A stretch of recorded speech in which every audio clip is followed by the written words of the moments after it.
मैं हूं डॉक्टर फैजी और आप देख रहे हैं channel drive classes. Channel drive classes का ये कोर्स कोड 01 है, चैप्टर 01 है, some basic concept of chemistry है। वीडियो सीरीज थ्योरी का ये 25वां एपिसोड है। इसके पहले 24 तक बात हो गई है। VSTH 24 में हम लोग law of conservation of mass देख रहे थे। Law of conservation of mass को हम लोगों ने केमिकल रिएक्शन में वैलिड पाया था। केमिकल रिएक्शन में आज हम देखेंगे क्या ये न्यूमेरिकल रिएक्शन है, क्या ये न्यूक्लियर रिएक्शन में वैलिड है। तो आज न्यूक्लियर रिएक्शन के कॉन्टेक्स्ट में या रेफरेंस में law of conservation of mass देखा जाएगा। कैसे देखेंगे? तो सबसे पहले मैं ये देखूं कि रिएक्शन कितने प्रकार के होंगे। रिएक्शन दो तरीके के होंगे। एक रिएक्शन कहलाता है केमिकल रिएक्शन, एक रिएक्शन कहलाएगा केमिकल रिएक्शन, एक रिएक्शन कहलाएगा केमिकल रिएक्शन और दूसरा रिएक्शन कहलाता है न्यूक्लियर रिएक्शन। एक का नाम है केमिकल रिएक्शन, दूसरे का नाम है न्यूक्लियर रिएक्शन। क्लियर है? हमने देखा था कि केमिकल रिएक्शन में law of mass action valid है। केमिकल रिएक्शन में law of mass action valid है, वैलिड है। ये पिछले ही एपिसोड में हो गया था VSTH 24 में। केमिकल रिएक्शन में एक और बातें हैं जो जानना चाहिए। केमिकल रिएक्शन में किसी भी एटम का, केमिकल रिएक्शन में किसी भी एटम का न्यूक्लियस का कंटेंट डिस्टर्ब नहीं होता। यानी हम लिख सकते हैं in a chemical reaction, in a chemical reaction, in a chemical reaction, in a chemical reaction, ठीक है, nuclear content, nuclear content of each reactant, nuclear content of each reactant is conserved, conserved। इस पे कोई effect नहीं पड़ता। हकीकत में क्या होता है कि केमिकल रिएक्शन में, केमिकल रिएक्शन के अंदर या तो एक्सचेंज ऑफ इलेक्ट्रॉन होता है जो कि न्यूक्लियस के बाहर का फिनोमेना है, या फिर शेयरिंग ऑफ इलेक्ट्रॉन होता है, ये भी न्यूक्लियस के बाहर का फिनोमेना है। जैसे एग्जांपल के रूप में अगर हम बात करते हैं, सोडियम को क्लोरीन से रिएक्शन कराना है और सोडियम क्लोराइड बनाना है, तो सबसे पहले क्या करेगा? सोडियम एक इलेक्ट्रॉन छोड़ देगा। तो इलेक्ट्रॉन छोड़ना न्यूक्लियस से कोई मतलब नहीं है, और क्लोरीन एक इलेक्ट्रॉन ले लेगा Cl-। न्यूक्लियस इसमें डिस्टर्ब नहीं हुआ। अगर आप जोड़ दें, एक इलेक्ट्रॉन जो सोडियम ने निकाला था वो यहां कंज्यूम हो गया, तो एक सोडियम एक क्लोरीन एटम आपस में मिलकर NaCl बनाएगा। रिएक्टेंट में सोडियम एक, प्रोडक्ट में सोडियम एक, रिएक्टेंट में क्लोरीन एक, प्रोडक्ट में क्लोरीन एक। POAC वैलिड है, POAC वैलिड है। क्लियर है? यहां कहीं भी न्यूक्लियस पर कोई प्रभाव नहीं पड़ा है, यहां कहीं भी न्यूक्लियस पर कोई प्रभाव नहीं पड़ा है। तो केमिकल रिएक्शन की एक खूबी होती है कि न्यूक्लियस से इसे कोई मतलब नहीं होता।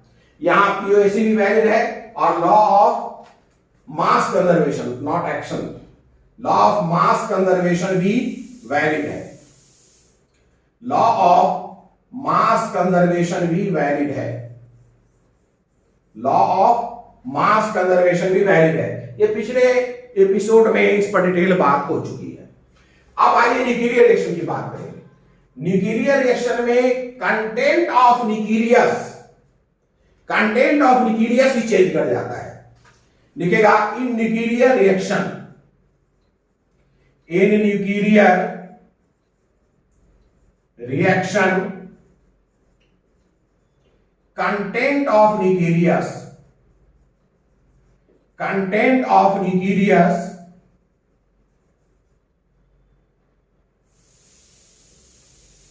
Changed, nucleus changed. जैसे एग्जांपल के रूप में देखिए, यूरेनियम 23592 ये एक एटम है। इसको आप स्लो मूविंग न्यूट्रॉन से अटैक करा दीजिए, बम्बार्ड करा दीजिए, तो आप देखिएगा कि एक न्यूक्लियस बेरियम का मिलता है और दूसरा मिलता है क्रिप्टन का। 3 न्यूट्रॉन भी मिलते हैं, 3 न्यूट्रॉन भी मिलेगा, 3 न्यूट्रॉन भी मिलता है। क्लियर हो गई बात? तो चेक करिए, यहां पर आप चेक करिए, ये यूरेनियम है, ध्यान दीजिए ये यूरेनियम है, इधर यूरेनियम है ही नहीं, रिएक्टेंट साइड में यूरेनियम है। हुआ ये कि यूरेनियम का न्यूक्लियस फट गया और 2 नए एटम बन गए, तो इसमें जो है न्यूक्लियर कंटेंट चेंज हो जाता है, न्यूक्लियर कंटेंट चेंज्ड। हम साफ देख रहे हैं कि रिएक्टेंट साइड में जो एटम है वो प्रोडक्ट साइड में नहीं है। इसका मतलब है POAC इज नॉट वैलिड। इसका मतलब है POAC principle of atomic conservation is not valid, ये वैलिड नहीं है।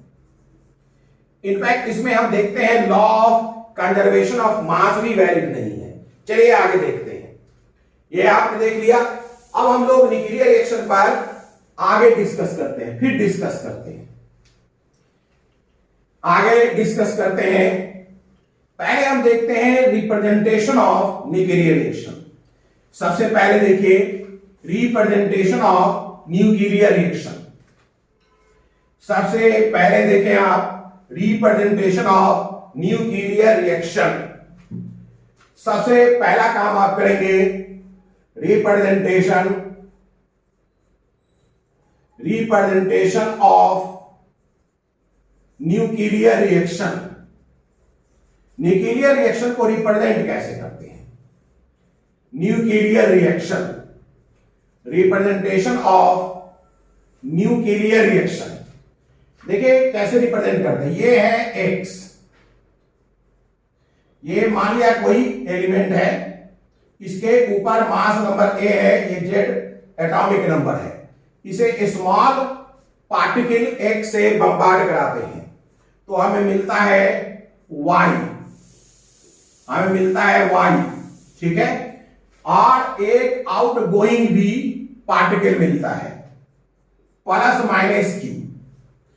माइनस क्यू एनर्जी है। देखिए इसमें A क्या है? A है मास नंबर। A क्या है? Mass number. मास नंबर का मतलब होता है number of proton and number of neutron. Z है एटॉमिक नंबर, Z है एटॉमिक नंबर। एटॉमिक नंबर मतलब होता है प्रोटॉन। अगर हम नंबर ऑफ न्यूट्रॉन निकालना चाहें, नंबर ऑफ न्यूट्रॉन निकालना चाहें तो आसानी से निकाल सकते हैं। Number of neutron, number of neutron बराबर हो जाएगा A माइनस जेड। A बराबर है N प्लस P और Z बराबर है P, तो ये और ये कैंसिल होगा और नंबर ऑफ न्यूट्रॉन मिल जाएगा। क्लियर है? ये जो कैपिटल X है ये सिंबल है किसका? Symbol of parent element. Parent element nuclear chemistry के भाषा में रिएक्टेंट को पेरेंट एलिमेंट बोला जाता है, पेरेंट एलिमेंट बोला जाता है। तो ये है symbol of parent element. Clear है? यहां तक सबको समझ में आ गई बात। अब स्मॉल x क्या है? स्मॉल x जो है ये स्मॉल पार्टिकल है, small particle used for bombardment, particle used for bombardment.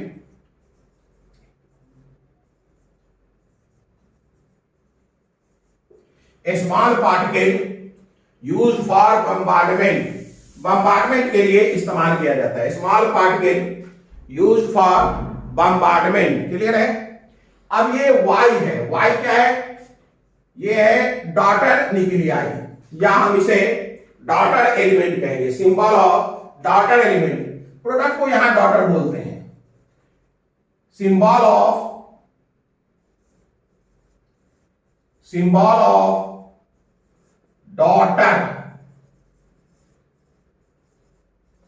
Daughter element. ठीक है? और वाई जो स्मॉल वाई है, ये आउटगोइंग पार्टिकल है। जैसे हो सकता है कि न्यूट्रॉन हो, अल्फा हो, बीटा हो, ये सब है। क्लियर है?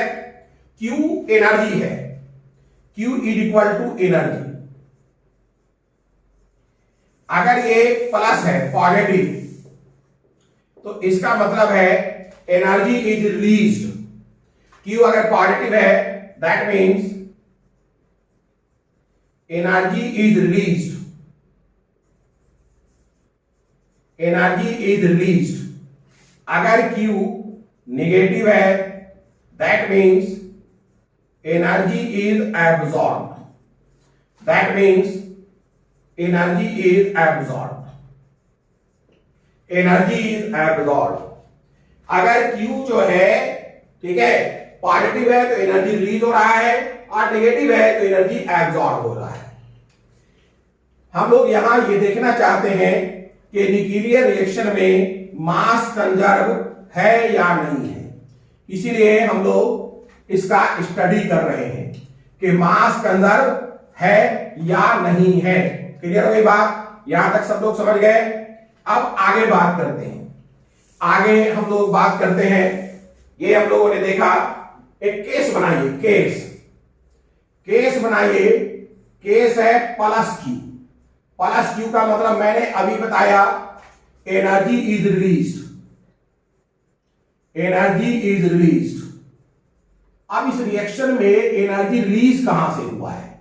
Energy is released. इस एनर्जी का सोर्स क्या है? सोर्स क्या है? इस एनर्जी का सोर्स क्या है? कहां से एनर्जी आया है? ये एनर्जी आता कहां से है? Some part of the reactant, reactant मतलब पैरेंट न्यूक्लियस। ठीक है? Some part of the parent nucleus, mass of parent nucleus, some part of the mass of parent nucleus, ठीक है, will be converted into energy. Clear है? तो source इसका क्या है? Some part of the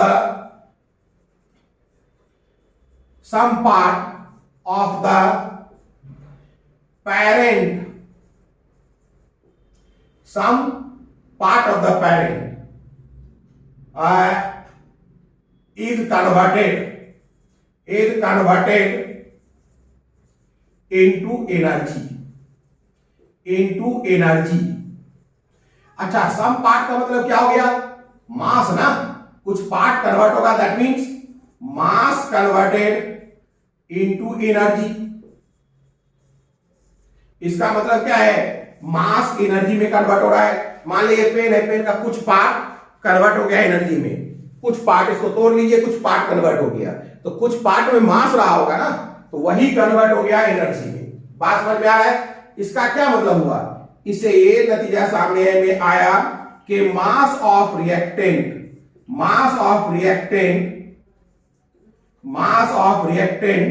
greater than mass of product होगा, मास of product होगा, क्योंकि रिएक्टेंट का जो मास है, कुछ मास, ठीक है, एनर्जी में कन्वर्ट हो गया, तो बचा हुआ मास ही तो प्रोडक्ट में बनेगा। इसलिए मास ऑफ रिएक्टेंट जो है बड़ा हो जाता है, मास ऑफ प्रोडक्ट छोटा हो जाता है। क्लियर है? चलिए, यहां कन्वर्जन क्या हुआ है?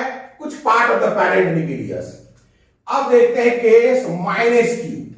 माइनस क्यू का मतलब है एनर्जी इज एब्सॉर्ब।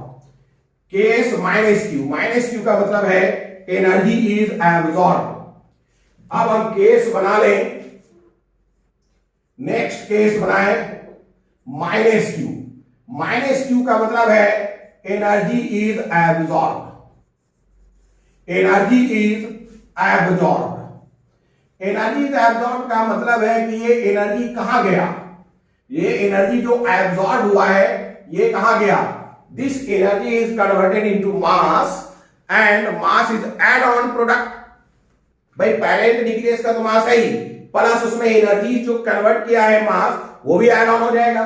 तो क्या हो जाएगा, मास ऑफ प्रोडक्ट इंक्रीज कर जाएगा। Energy is add on, that means energy converted into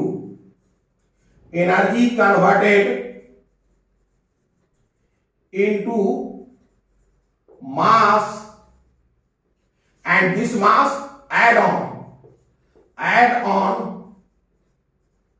product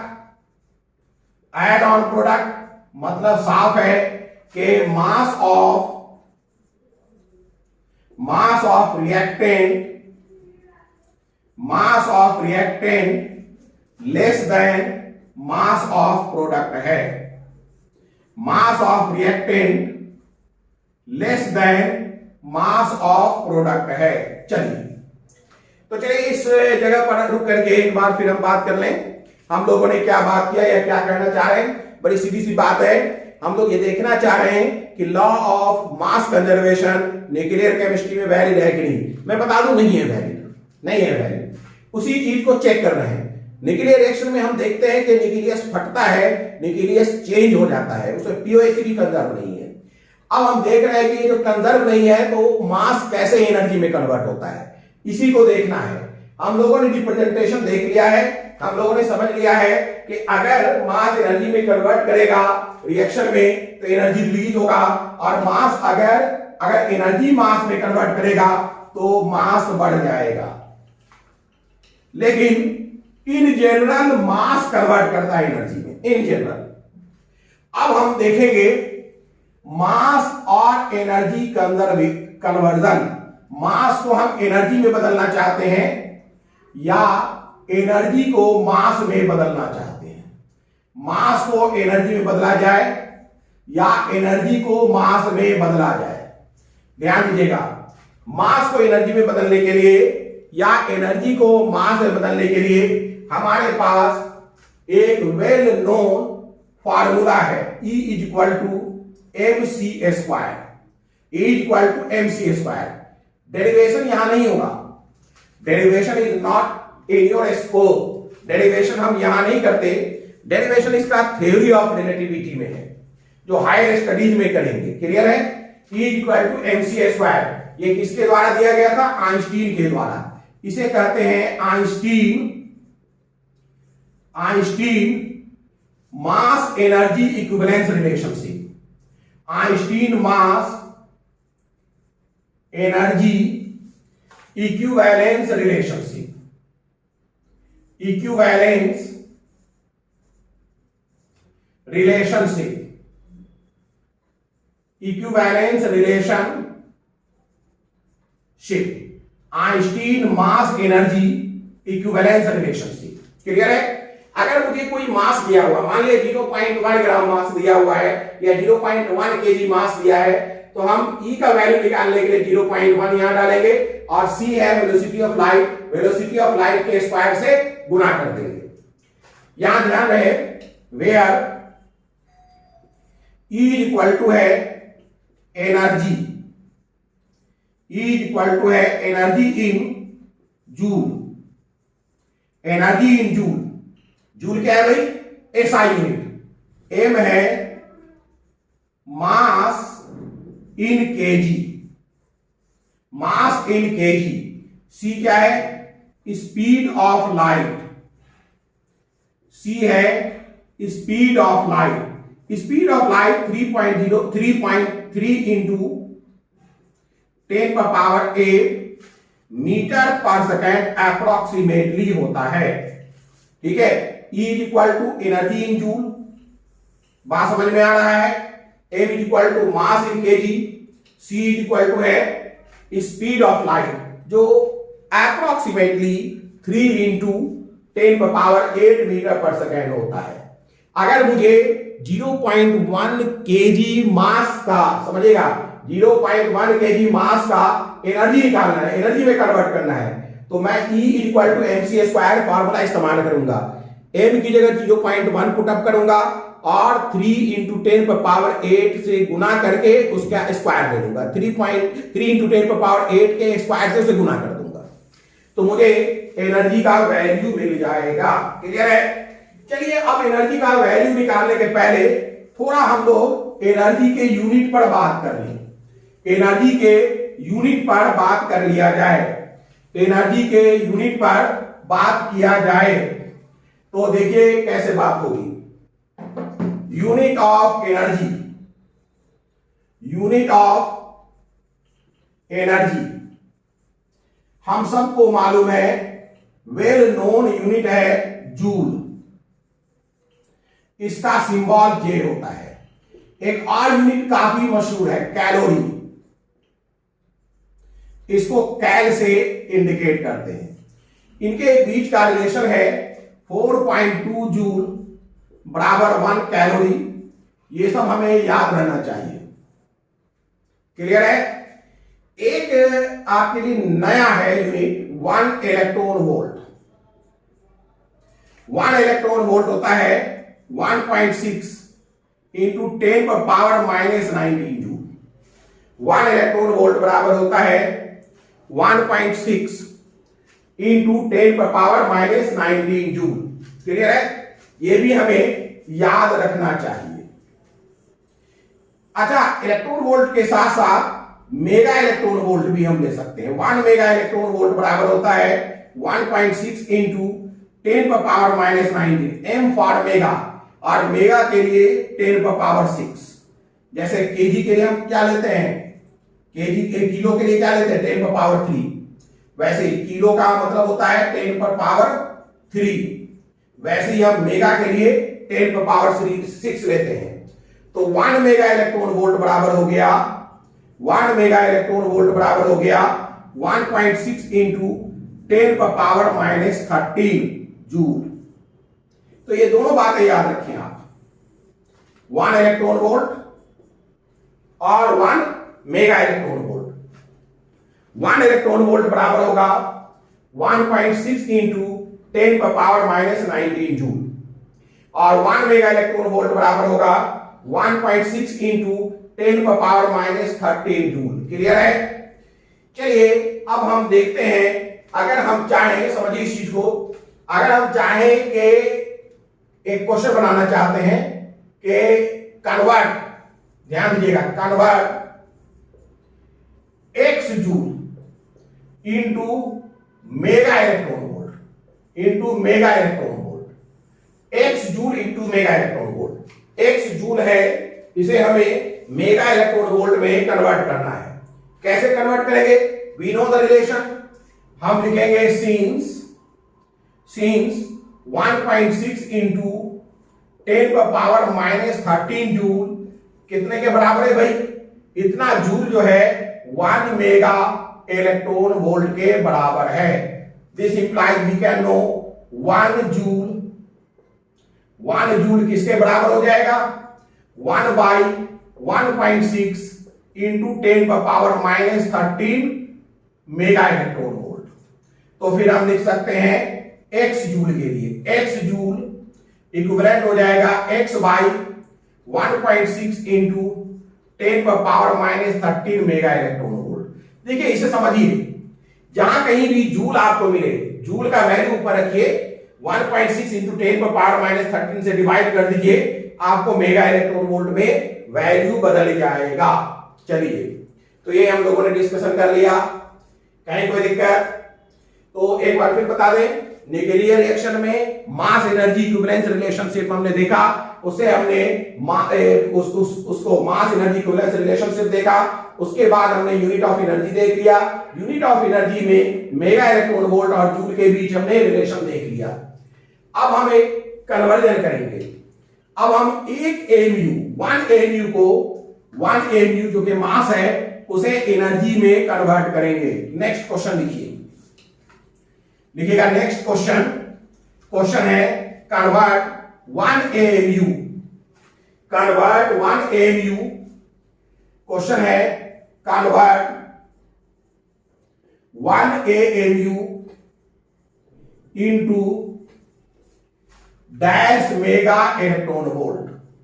dash mega electron volt. चलिए करना शुरू करें। हमें मालूम है 1 AMU बराबर होता है 1.67 इंटू 10 पर पावर -27 kg। ये हमने रिलेशन पर रखा है। क्लियर है? डिफरेंट सीरीज में, वीडियो सीरीज में। क्लियर हो गई बात? अब आगे देखिए 1 AMU बराबर इतना होता है, मुझे निकालना है एनर्जी। तो एनर्जी बराबर हम क्या करेंगे, 1 AMU का वैल्यू पुट करेंगे केजी में, 1.67 इंटू 10 पर पावर -27 इंटू सी स्क्वायर के लिए 3 इंटू 10 पर पावर 8 का होल स्क्वायर, 3 इंटू 10 पर पावर 8 का होल स्क्वायर। तो एनर्जी बराबर अपने को मिलेगा 1.67 इंटू 10 पर पावर -27 इंटू 9 इंटू 10 पर पावर 16 जूल। ये हमें एनर्जी मिलेगा। लेकिन हमें तो मेगा इलेक्ट्रॉन वोल्ट में चाहिए, और अभी अभी हमने देखा है कि मेगा इलेक्ट्रॉन वोल्ट में एनर्जी के लिए जो जूल आता है उसे 1.6 इंटू 10 पर पावर -13 से डिवाइड कर दें तो E बराबर हो जाएगा, ध्यान दीजिएगा, 1.67 इंटू 10 पर पावर -27 इंटू 9 इंटू 10 पर पावर 16 अपॉन, ठीक है, इंटू 9 इंटू 10 पर पावर 16 अपॉन 1.6 इंटू 10 पर पावर -13, इससे डिवाइड कर दीजिएगा तो जो वैल्यू आएगा वो मेगा इलेक्ट्रॉन वोल्ट में आएगा। इसे अगर आप कैलकुलेट करेंगे तो ऑलमोस्ट 931 मेगा इलेक्ट्रॉन वोल्ट आएगा। मतलब ये कि कोई एक एमयू मास को अगर एनर्जी में कन्वर्ट करेगा तो कितना मिल जाएगा। अगर कोई एक एमयू मास को एनर्जी में कन्वर्ट करेगा 1 AMU तो वो 931 मेगा इलेक्ट्रॉन वोल्ट में बदल जाएगा। बात समझ में आ रहा है कि नहीं? 1 AMU equal to 931 mega electron volt में एनर्जी वैल्यू बदल जाएगा। कहीं कोई दिक्कत? चलिए अब आगे बात करते हैं। अब हम एक न्यूक्लियर रिएक्शन में चेक करते हैं, कि कितना एनर्जी रिलीज हो रहा है। ठीक है, एक न्यूक्लियर रिएक्शन में देखते हैं कि कितना एनर्जी रिलीज हो रहा है। हमने क्या लिया है न्यूक्लियर रिएक्शन, हमने न्यूक्लियर रिएक्शन ले रखा है, न्यूक्लियर रिएक्शन ले रखा है, ध्यान दीजिएगा, यूरेनियम 235 92, इसे हम एक स्लो मूविंग न्यूट्रॉन से बम्बार्ड कराते हैं तो ये फट के 2 डॉटर बनाता है।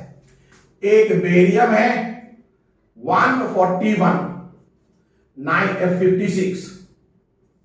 56 प्लस क्रिप्टन है 36 91 और 3 न्यूट्रॉन भी मिल जाता है, 3 न्यूट्रॉन भी मिलता है और कुछ एनर्जी रिलीज होती है।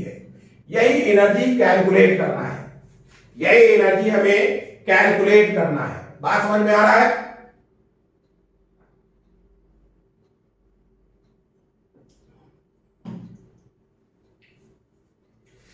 तो सबसे पहले हम ये देखें कि इसमें कितने मास का फर्क आया है। अगर आप इसके मास को एग्जैक्ट कैलकुलेशन करिएगा तो देखिएगा कि रिएक्टेंट साइड में मास और प्रोडक्ट साइड में मास में फर्क आ गया है। चलिए चेक करते हैं।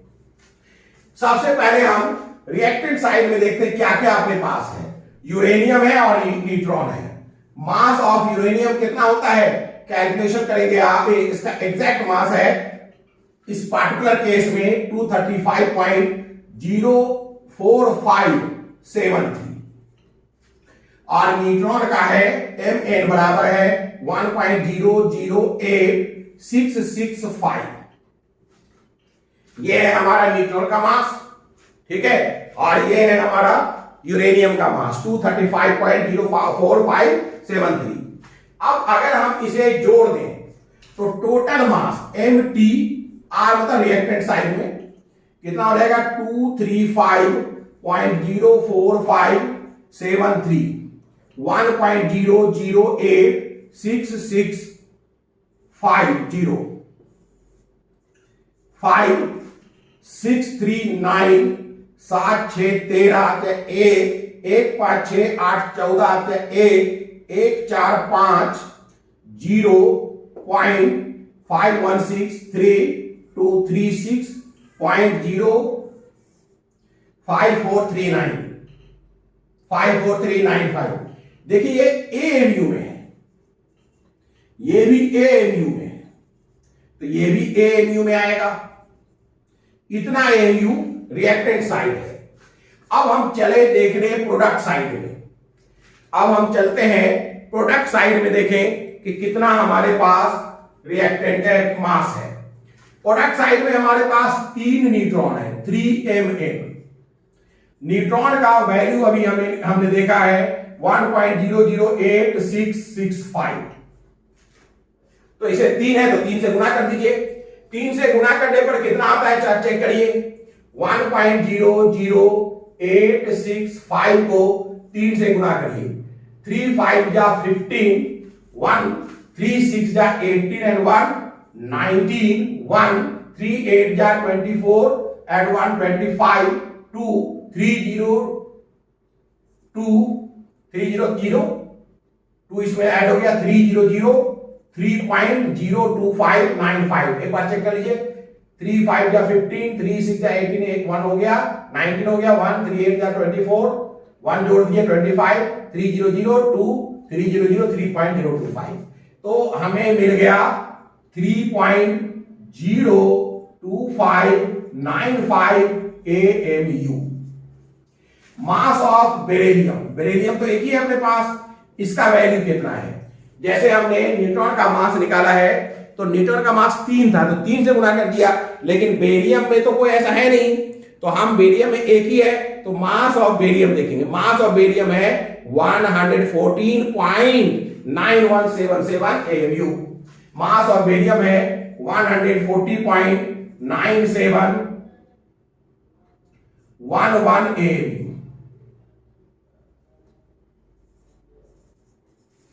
140 ठीक है 140.9177 AMU।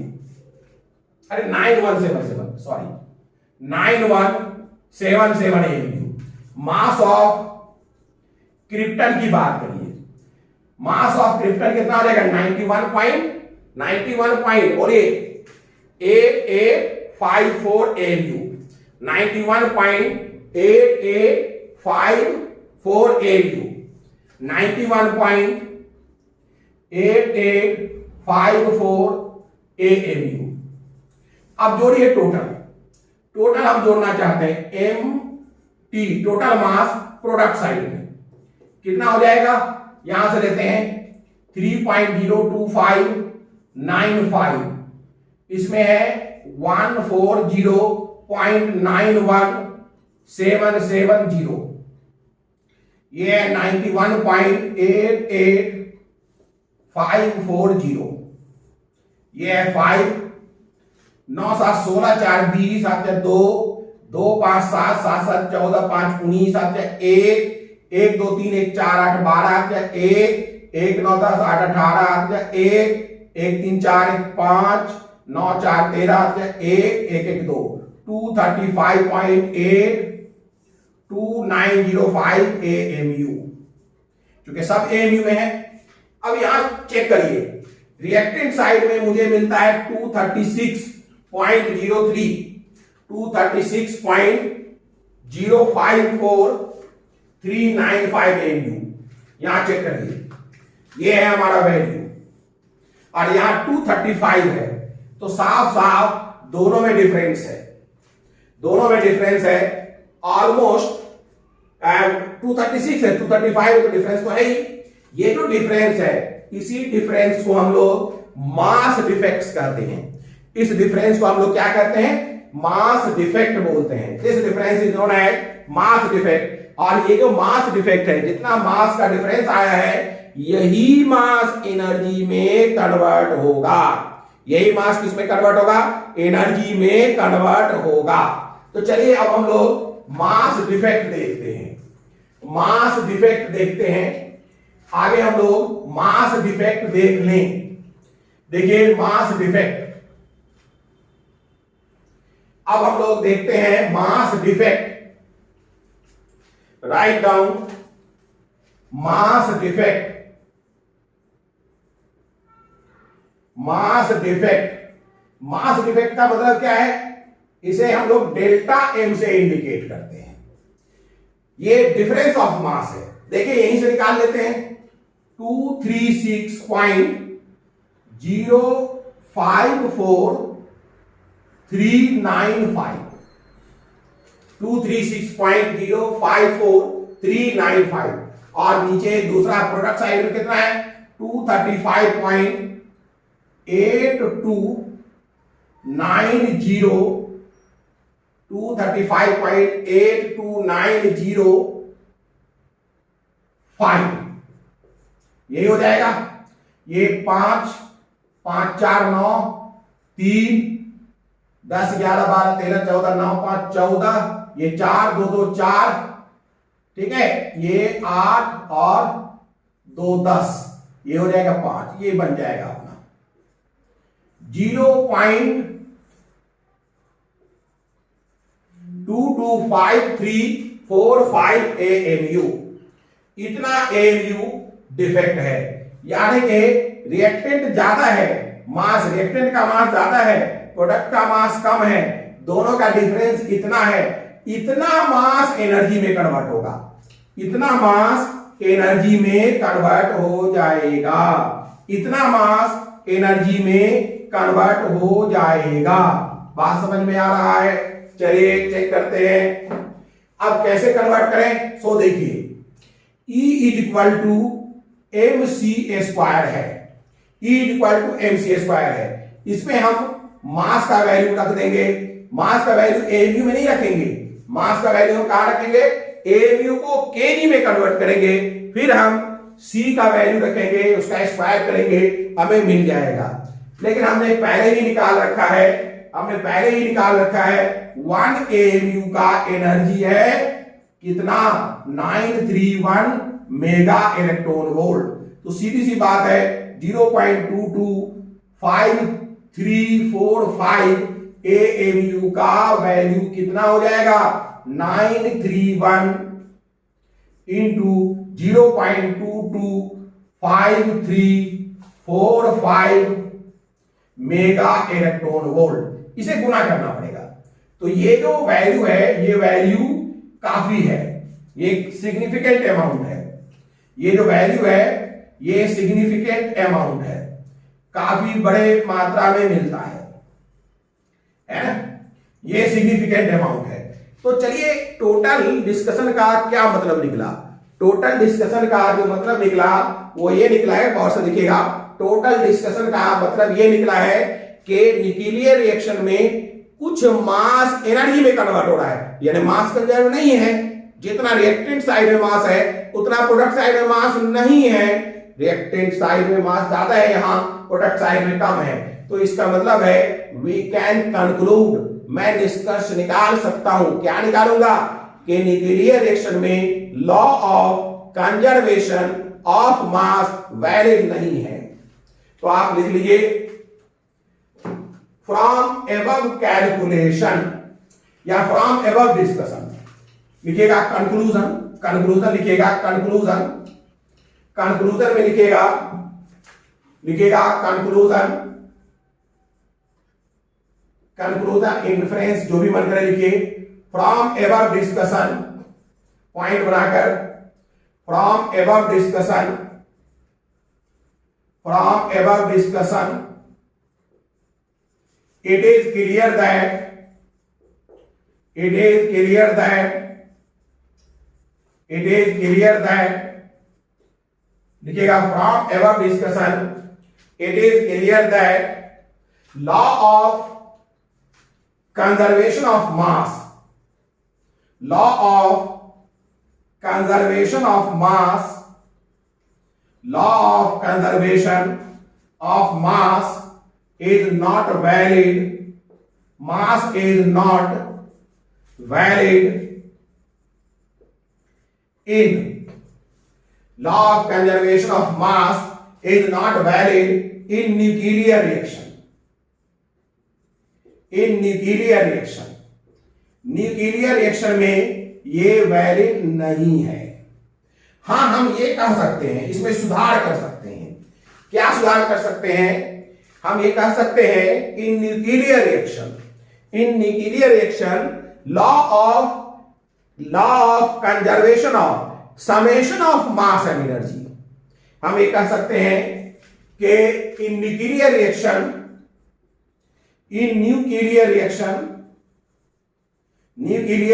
में क्या होगा? इन न्यूक्लियर रिएक्शन, ठीक है, law of conservation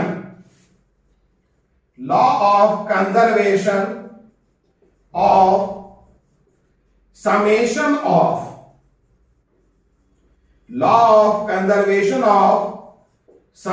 of mass and energy is valid. Mass and energy is valid. Mass and energy is valid. ये इंपॉर्टेंट है, ठीक है। मास नहीं कंजर्व है, लेकिन वो मास गया कहां? एनर्जी में कन्वर्ट हो गया। तो अगर हम रिएक्टेंट साइड के टोटल मास और प्रोडक्ट साइड के टोटल मास, रिएक्टेंट साइड के टोटल एनर्जी, प्रोडक्ट साइड के टोटल एनर्जी को जोड़ दें तो वो बराबर हो जाएगा, वो कंजर्व हो जाएगा। तो ये न्यूक्लियर रिएक्शन में ये स्टेटस है, यानी कि law of conservation of mass is not valid but law of conservation of summation of mass and energy is valid, right. तो इस तरीके से VSTS 25 में हमने क्या किया? हमने law of conservation of mass को कंप्लीट कर लिया। क्लियर है? अगले एपिसोड में, अगले VSTH थ्योरी में, वीडियो सी की थ्योरी जो है 25 है, ये 26 में 26 में हम लोग लॉ ऑफ कांस्टेंट कंपोजिशन या लॉ ऑफ डेफिनिट प्रोपोर्शन देखेंगे। क्लियर हो गई बात? अगर आपको पसंद आ रहा हो तो लाइक कीजिए, सब्सक्राइब कीजिए, शेयर कीजिए। Good day.